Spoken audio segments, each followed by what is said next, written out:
Olá, seja muito bem-vindo a mais uma videoaula do canal Química Ciência Central. Eu sou João Bosco Paredes da Silva, professor de Química, e no vídeo de hoje vamos dar continuidade aos nossos estudos de funções orgânicas. Bem, pessoal, sabe às vezes quando você exagera na comida e depois ficou com aquela sensação de estômago queimando?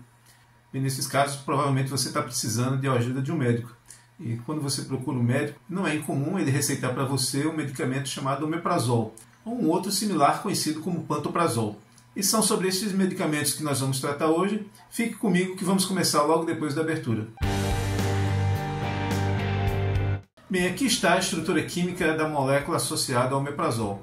Um aspecto bacana da estrutura do omeprazol é que ele vai me dar a oportunidade de falar para vocês hoje de um grupo funcional que eu ainda não havia tratado nos outros vídeos.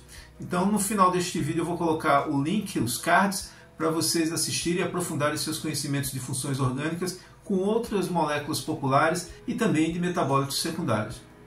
Bem, vamos lá, vamos começar aqui no caso olhando aqui alguns grupos funcionais que a essa altura provavelmente você que já assistiu os outros vídeos já deve ter observado aqui de cara. Temos aqui dois grupos éter, tanto aqui do lado esquerdo como do lado direito. E o que é um grupo éter? É um oxigênio ligado a dois átomos de carbono. E você deve estar lembrado que quando a gente tem aqui um vértice de uma figura geométrica como essa, cada um desses vértices aqui representa um átomo de carbono. Portanto, temos dois grupos éter dentro da mesma molécula. Bem, um outro grupo que eu quero chamar aqui a atenção é o seguinte. Aqui esse anel, se fosse um anel só de carbonos, seria o benzeno. Quando você tem um anel cíclico contendo um átomo diferente do carbono, a gente chama isso aqui de um heterociclo. E esse heterociclo de 6 membros com um nitrogênio aqui é o que a gente chama da piridina. E a piridina é uma porção estrutural que está presente não só no omeprazol, mas em muitos outros medicamentos. Bem, antes de passar para falar do próximo grupo funcional do omeprazol, eu queria destacar que quando você tem um anel de 5 membros com 2 nitrogênios formando uma ligação com o hidrogênio, ou seja, você tem aqui o chamado imidazol. E observe que pela mesma razão que nos referimos à pirimidina, o imidazol também é um heterociclo. Muito bem, se você olhar aqui na estrutura abaixo do omeprazol, você já deve ter identificado aqui um anel de 5 membros com 2 nitrogênios, sendo um deles ligado a um hidrogênio. Mas ligado, fundido a esse anel imidazol, existe aqui um anel benzênico. E por essa razão, essa porção aqui da molécula é chamada de benzimidazol. Bem, e por último eu gostaria de destacar aqui para vocês esta molécula que é chamada dimetilsulfóxido, ou simplesmente DMSO. O nome fica fácil de você entender olhando para a estrutura. Ele possui dois grupos metila ligado a um grupo sulfóxido. Bom, o dimetilsulfóxido é uma molécula muito utilizada em química, em particular em química orgânica. Quando os químicos orgânicos vão para o laboratório para sintetizar uma nova molécula, eles geralmente fazem isso dentro de um meio, dentro de uma solução. E na solução, o solvente, aquele que está em maior quantidade, muitas vezes é o dimetilsulfóxido.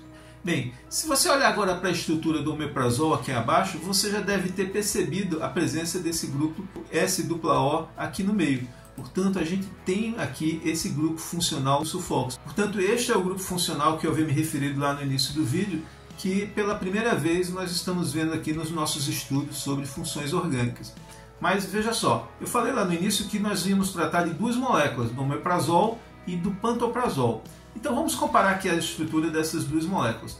Bom, aqui novamente eu apresento a estrutura do omeprazol e aqui abaixo apresento para vocês a estrutura do chamado pantoprazol. Se você bater o olho nas duas moléculas, verá que elas são muito parecidas. Na verdade, toda essa parte pontilhada aqui em azul está presente nas duas moléculas. E o que tem de diferente são essas porções, como por exemplo aqui você tem um grupo metóxido na posição aqui desse carbono, enquanto nessa mesma posição na molécula do pantoprazol você tem aqui um difluorometóxido. Já do outro lado, observe que aqui na posição deste carbono, no omeprazol você tem um grupo metila, enquanto que aqui no pantoprazol você tem um grupo metóxido. A presença de um grupo metóxido nesse carbono também está presente o mesmo grupo metóxido no pantoprazol, enquanto que aqui nesse carbono você tem um grupo metila, enquanto que no pantoprazol aqui é um hidrogênio. Mas aí você deve estar se perguntando, e o que essas pequenas mudanças estruturais têm de relevante?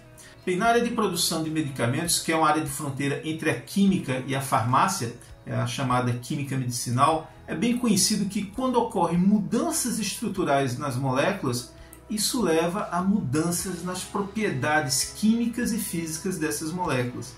E isso, por sua vez, tem uma associação direta com a mudança nas atividades biológicas. Porque lembra que muitas dessas moléculas elas funcionam como chaves que vão entrar dentro de uma fechadura. Portanto, se você muda o tipo da chave, se é uma chave adequada ou não, a interação com essa fechadura vai ser diferente e isso pode provocar uma resposta biológica diferente. Bem, mas antes de acabar o vídeo, pessoal, coloque aí nos comentários se você já teve problemas de acidez no estômago, se o seu médico já passou um desses medicamentos e se você achou que ele funcionou para você. Bem, espero que vocês tenham gostado desse vídeo. Por hoje é isso. Um forte abraço e bons estudos para todos.